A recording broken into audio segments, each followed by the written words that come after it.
네, 제가 미래에셋생명 상품을 하나 좀 이렇게 샘플로 가져와 봤어요. 근데 여기는 나이가 30세지 않습니까? 라고 이렇게 생각하실 거예요. 근데 제가 50세로 해봤는데요. 50세로 해봤을 때도 80세에는 117%가 나옵니다.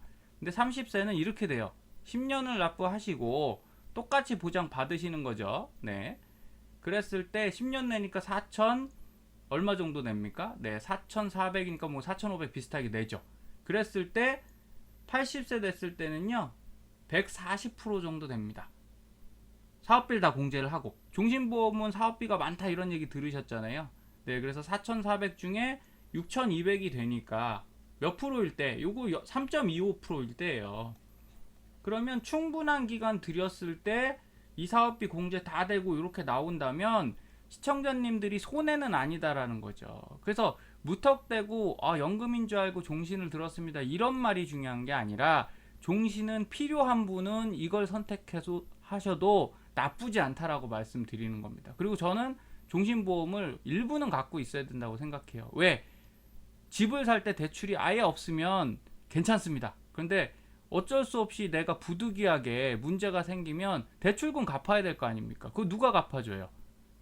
직접 못 갚으면 보험이 대신 갚아주는 겁니다. 그런 것들이 바로 리스크 헤지고요. 그리고 최근에 이런 변액보험들이 굉장히 좀 좋아졌어요. 어떤 게 좋아졌는지 말씀드리겠습니다. 간편하다는 거예요. 자, 직장인 10명 중에 8명이 나는 하우스 렌트 푸어족입니다. 다시 말해서 74.9%가 대출을 받았다는 거죠. 그러면 이거 우리 집 아니라고 제가 말씀드렸잖아요. 쉐어하우스입니다. 그래서 기본적으로 평균 대출액이 얼마냐? 1억이 넘어가요, 지금. 그렇게 된다면 내가 내 집을 온전히 지키려면 문제가 됐을 때 유사시에 1억 이상의 현금을 받을 수 있는 그런 시스템을 만들어야 된다는 거죠. 그게 우리나라에서는 지금 유일하게 종신보험밖에 없어요. 물론 정기보험도 있긴 한데 정기보험은 소멸성이니까 조금 얘기가 다르죠. 그건 선택하시면 됩니다. 두 개 중에. 자, 주택담보대출 갈아타야 하나. 자, 금리가 내려가고 있죠. 그랬더니 대출금리도 다행히 내려가고 있습니다. 그런데 안타까운 건 이거예요. 20년치 월급 꼬박 모아도 서울 가장 싼 아파트도 못 삽니다. 이런 상황이기 때문에 우리가 정말 집을 보유한다면 고기의 가치에 맞춰서 종신보험 정도는 준비하셔야 되고, 이게 제일 좋은 것은 바로 변액 상품이라는 거예요. 그랬을 때 우리는 투자와 보장을 같이 가지고 가실 수 있습니다. 최근에 이제 목동 한의사 부분들이 이제 자살, 남편분이 일가족을 좀 극단적인 선택을 했어요. 근데 뭐 원인은 정확하게 판명은 되지 않았지만 추정컨대 요 분들이 이제 한 9억 정도의 병원들을 오픈하면서 대출이 발생했다.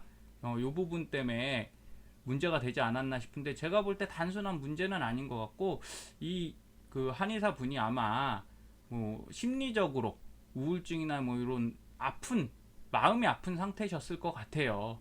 왜? 자, 한의사 부부입니다.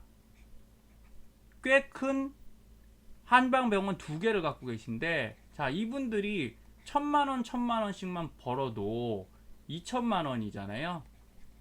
그럼 일반 우리가 500만 원 정도에서 600만 원 버는 사람도 1억 이상의 대출을 감당하고 사는데, 자, 여긴 한 4배 정도 되지 않습니까?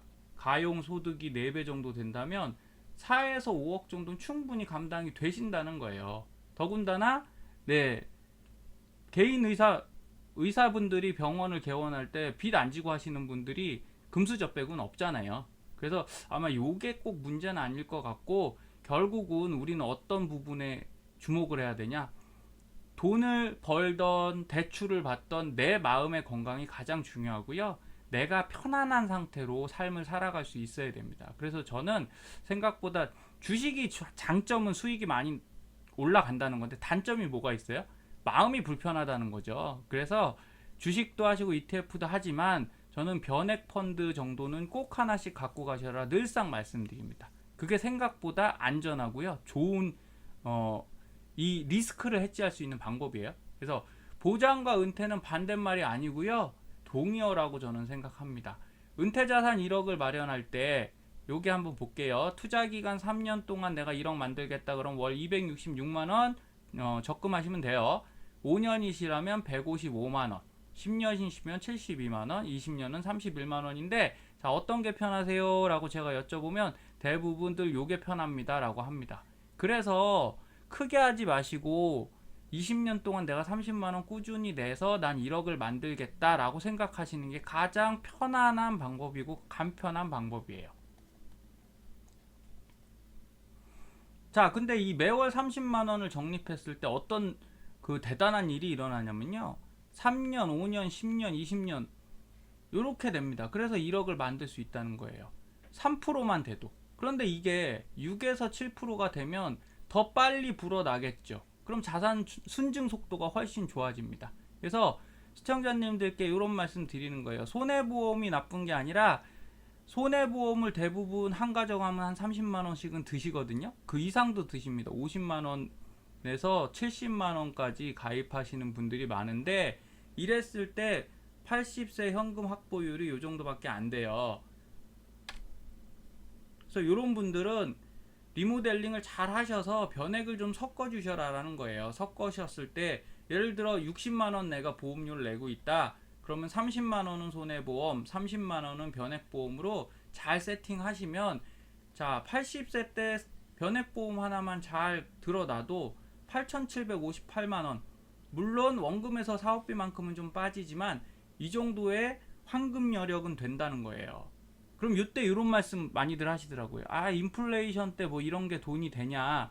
자, 인플레이션은 안 될 수 있지만 우리가 항상 걱정하는 건 뭡니까? 디플레이션입니다. 디플레이션.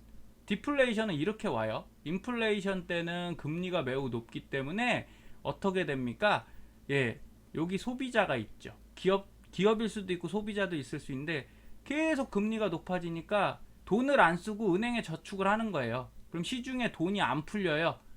그래서 기업들이 오히려 소비자들이 소비를 안 하기 때문에 저축하면은 소비 여력이 없잖아요. 그래서 소비가 다운되기 때문에 결국 경기가 어려워지고요. 주식이나 부동산 이런 가치들이 같이 내려가는 현상을 디플레이션이라고 합니다.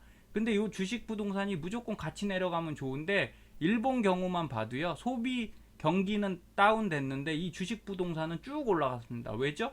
네, 바로 돈이 풀렸기 때문에 그래요. 지금처럼 코로나 사태에 이렇게 경기가 어려운데 예, 미 연준의 돈의 힘으로 지금 주식하고 부동산 들썩들썩 하잖아요. 자, 요런 과정이 중간 과정이다라고 보는 거예요. 근데 결국은 어떻게 되냐?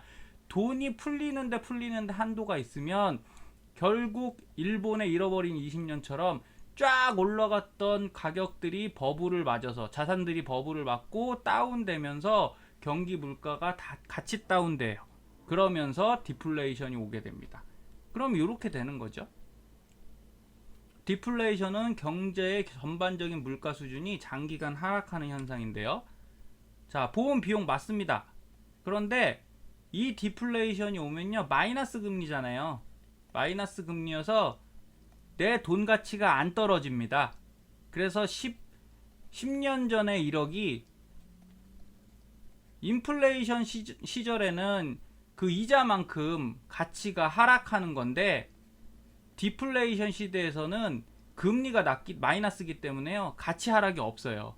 그럼 우리가 디플레이션 갔을 때 보험 자산이나 이런 것들이 꼭 나쁜 것이냐? 그렇지 않습니다. 오히려 한 80세 됐는데 내가 반드시 100% 환급이 안 돼서 손해가 나는 경우가 더 마이너스가 될 수 있어요.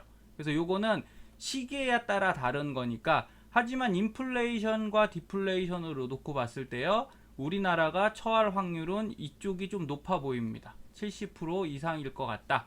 그러니까 여러분들 돈이 많으시면 상관없지만 있는 돈에서 충분히 재테크를 하셔야 된다면 보험도 잘 들어놓으셔야 되고 기왕 들어놓은 변액보험은 가만히 두시는 거 아닙니다. 그래서 저는 이렇게 말씀드려요. 보험과 소비를 줄여서 결국은 노후 자산을 늘리는 것이 우리가 1차적으로 할 수 있는 가장 쉬운 방법입니다. 주식으로 인생 역전하면 좋은데요. 그게 쉽지가 않아요.